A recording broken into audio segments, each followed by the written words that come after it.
अस्सलाम वालेकुम। मैं हूं मुजाहिद खटक। पाकिस्तान जैसे ममालिक में दो किस्म के रहनुमा जन्म लेते हैं। दोनों एक दूसरे से बिल्कुल मुख्तलिफ अंदाज में सोचते हैं और उनका अंदाज़ हुक्मरानी भी एक दूसरे से यकसर मुख्तलिफ होता है। ये दो कैटेगरीज़ कौन सी हैं और पाकिस्तान के कौन से हुक्मरान इनमें शामिल होते हैं? आइए एक मिसाल के ज़रिए इस सवाल का जवाब तलाश करते हैं। अगर एक माहिर तैराक दरिया में पानी के बहाव के साथ साथ तैरना शुरू कर दे तो ये एक पुरलुत्फ सफ़र बन जाता है। आप पानी के साथ आंख मचोलियाँ करते, लहरों से अटखेलियाँ करते और किनारों पर मौजूद मनाजिर का लुत्फ़ उठाते हुए तैराकी करते जाएंगे। लेकिन एक दूसरा सिनेरियो आपके सामने रखते हैं। फ़र्ज़ करें अगर एक तेज़ रफ्तार दरिया की तुंदो तेज़ लहरों के मुखालिफ तैरना पड़ जाए तो ये काम बहुत मुश्किल हो जाता है। पानी का बहाव भी रुकावट बनता है, सामने से तैरती लकड़ियां भी तैराक से टकराती रहती हैं, कांटों के गुच्छे भी उसके बदन को चीरते जाते हैं। अपनी तमाम तर तवानाई मुजतमे करके भी तैराक का सफ़र बहुत सुस्त रफ्तार रह जाता है।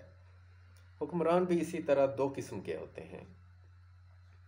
एक की मिसाल शरीफ फैमिली और जरदारी ख़ानदान है। ये लोग क्या करते हैं? ये लोग बिगड़े समाज को सुधारने के बजाय बहाव के साथ साथ तैरते चले जाते हैं।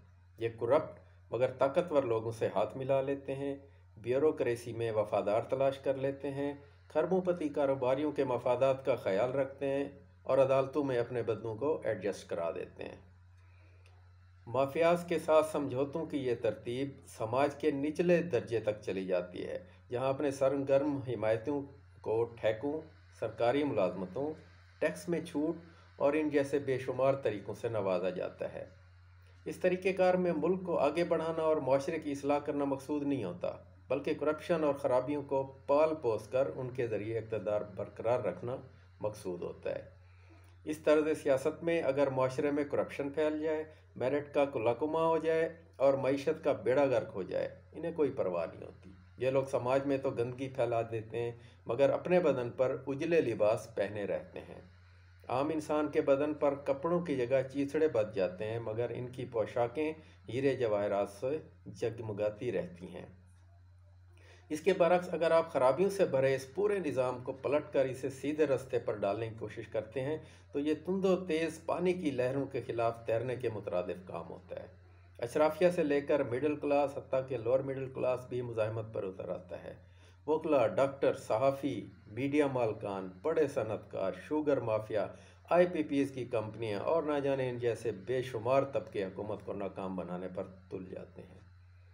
ये वो लोग हैं जो मुफाहमत करने वाले हुक्मरानों के दौर में कानून से बालातर थे मगर इस्लाह के ख्वाहिशमंद हुक्मरान के आते ही ख्वाब गफलत से जाग उठते हैं।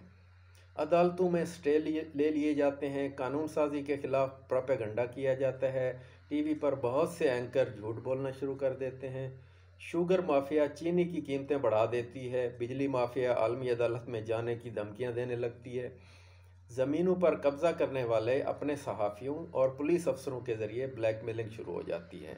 ये इस किस्म का निज़ाम शुरू हो जाता है जब इस्लाह की कोशिश होती है। एक बिगड़े हुए निज़ाम को राह रास्त पर लाने का काम ना ही आसान होता है और ना ही फौरी तौर पर मुमकिन है। ये एक बहुत तवील अमल है। पहले 5 बरसों में तो सिर्फ इसकी बुनियादें ही रखी जा सकती हैं। इसलिए माफिया की कोशिश होती है कि भरपूर प्रोपेगेंडे के ज़रिए हुकूमत को इस कदर बदनाम और रुस्वा कर दिया जाए कि वह अगला इलेक्शन हार जाए और फिर इक़्तिदार हासिल करके तमाम तर इस्लाहात को ख़त्म कर दिया जाए। पाकिस्तान बनने के बाद अगर देखा जाए तो जुल्फ़िकार अली भुट्टो पहला हुक्मरान था जिसने माशरे की समत तब्दील करने की कोशिश की और दूसरा हुक्मरान इमरान खान हमें नज़र आता है क्योंकि वो भी इस्लाह की कोशिश बज़ाहिर करते हुए नज़र आते हैं। इन दोनों रहनुमाओं के दरमियान क्या चीज़ें मुश्तरक हैं और कौन से मामलात में ये एक दूसरे से मुख्तलिफ हैं, इस पर अगले कई व्लॉग्स में आपसे बात करूँगा। ये इस चैनल की पहली वीडियो है जिसमें ये बताने की कोशिश की है कि इमरान खान की हुकूमत की नाकामियाँ गिनवाना तो बहुत आसान है और नाकामियाँ हैं भी सही, मगर उन्हें इस पस मंज़र में देखा जाए जो मैंने अभी बयान किया है तो मामला वाज़े तौर पर खुलकर सामने आ जाता है। इसलिए ये बात याद रखिए और बार बार ख़ुद को बताइए कि इस कदर बिगड़े हुए निज़ाम को जिस पर ताकतवर माफियाज का कब्ज़ा हो 5 बरसों में नहीं सुधारा जा सकता। यहाँ तो सूरत हाल ये है कि खोखरों के कब्ज़े से सरकारी ज़मीनें वापस लेने का अमल भी 3 साल बाद शुरू हो सका है। आईपीपी से किए गए महंगी बिजली के मुआहदों पर नज़रसानी का आगाज़ भी अब जाकर होने लगा है। इससे आप अंदाज़ा कर सकते हैं कि रुकावटें कितनी बड़ी हैं और माफियाज किस कदर ताकतवर हैं। याद रखें, पानी के तेज़ धारे के खिलाफ तैरते वक्त आपको सामने से बहती लकड़ियां भी ज़ख्मी करेंगी, तैरते हुए कांटे भी चुभेंगे। कभी आप थोड़ी देर दम लेने के लिए रुकेंगे तो पीछे भी हटना पड़ेगा। सियासत में इसे समझौते कहते हैं।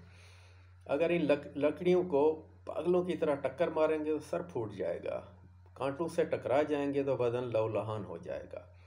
तो ये कोई दानाई वाला काम नहीं होता, आपको तरीके से चलना पड़ता है। यही वजह है कि इमरान खान मुसलसल कोशिश कर रहे हैं, मगर एक बिगड़े हुए माशरे को ठीक होने में बहुत वक्त लगेगा। इसमें जल्दबाजी का नहीं सोचना चाहिए।